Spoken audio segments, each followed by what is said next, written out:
Bungie, what are we doing? I am excited, I'm confused, and I'm overwhelmed. What a weekend. I was starting to think that we may never hear about this game again. You know, the game that got revealed back in 2023 with one of the coolest trailers that we've seen in a long time? Bungie's original IP that even predates Halo? Yeah, that game. Marathon. Well, over the past couple of days, much like they do for Destiny, there has been an ARG going on. For those that are not familiar, ARG stands for Alternate Reality Game. They basically are big puzzles that span across all different types of mediums. You look for clues in videos, images, and text logs across social media, Discord, and even dedicated websites to solve riddles and puzzles and to unlock other parts of this interactive game. Usually ARGs are used as a fun way to market things such as new games, as the community will work together to unlock the new information as they solve the mysteries. The Destiny community is pretty familiar with this type of thing, as Bungie has done it in the past for many of their major reveals. Over the past weekend, Marathon social media has started popping up with weird cryptic content and images, and the community has quickly noticed. Many fans and content creators have been hard at work following the different rabbit holes of bizarre images and videos, each leading to different clues, eventually to a website where streamers' viewer counts even contributed to unlocking a goal. Later, a private Discord was found where some coding commands were entered to reveal even more of the puzzles. I attempted to dabble in some of the ARG myself, but didn't get very far. My cooked brain is too old to be solving the Da Vinci Code these days. But it was really cool watching others solve the riddles and puzzles.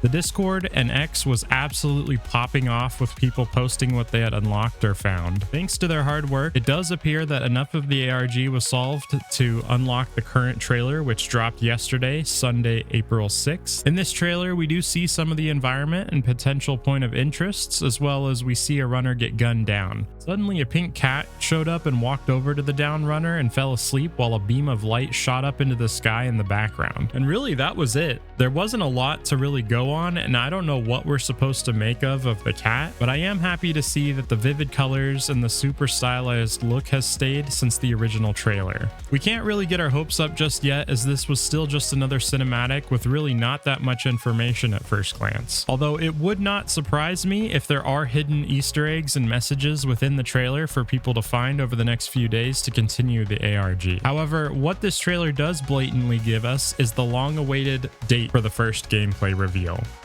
Saturday, April 12th. Next weekend, y'all. I'm actually shocked it's coming so soon, as we've heard nothing about this game for years now. And now all of a sudden, we're getting images, trailers, and now even gameplay. I am so ready to try this game out as a longtime Bungie fan and a deviant for extraction shooter games. I grew up grinding Halo games when I was younger, and I was even one of the first people to get the storm armor effect back when Halo Reach first came out. I also have pretty much sold part of my life away to the grind that is Escape from Tarkov and every other extraction shooter that has come out and died away. I really am hoping this game has some success, as I feel like the genre could really be shaken up and expanded on, and it is my favorite type of shooter game these days. Nothing else can make you feel such high of highs and lows of lows in a matter of minutes. I yearn for the pains that this game is going to bring upon us all. There have been some content creators that have already had the opportunity to try the game out this past weekend, but have not really said much about the game and their experiences due to having signed NDAs. Although if you do read between some of the lines of what some of them have said,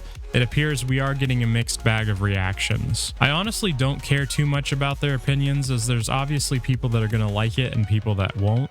For example, I thought Spectre Divide was really fun and innovative, but apparently I was in the minority of gamers, as that game came and went in like 2 months. I think the best that we can do at this point is just wait and see the Marathon gameplay trailer next week to form better opinions, and hopefully it won't be too long before we can try it out ourselves and establish those opinions. We've seen Battlefield and COD try to shoehorn extraction shooter modes into their games with very little effort on their part, which is why those games unfortunately failed miserably. Let's hope Bungie, which is another AAA developer, is not pulling the same charade and is actually actually putting in the time to build out the systems and give the game the best opportunity to succeed. I honestly think that they do have a lot of people's attention with the original cinematic trailer, as I don't know about you, but it may be one of the coolest trailers for a shooter game that I've ever seen, and aesthetic and art direction is exactly what I hoped more futuristic games would start to look like in present day. They honestly nailed that part, and it would really suck to see the gameplay not follow suit. Let me know what you guys think. Are you excited for Marathon? Do you think Bungie's gonna surprise us with this one, or is the hopium too strong in 2025? Honestly, I don't know these days. It's been pretty rough with letdown after letdown lately. I'm gonna keep following this one closely, so look out for other videos in the near future. Let's cross our fingers. I really hope this one survives the trial by fire that is gaming in 2025. Good luck, future runners. Thank you so much for watching.